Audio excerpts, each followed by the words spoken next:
If you find yourself needing to handle an account review on Xbox, follow these steps to ensure a smooth process.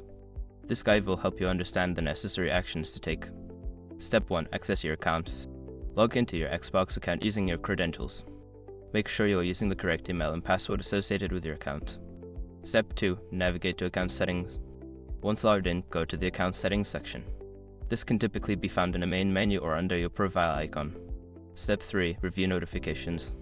Check for any notifications or messages regarding your account review. Xbox may provide specific details or instructions that you need to follow. Step 4. Provide required information. If prompted, submit any required information or documentation that Xbox requests for the review process. This may include verifying your identity or confirming account details. Step 5. Wait for a response. After submitting the necessary information, be patient and wait for Xbox to respond.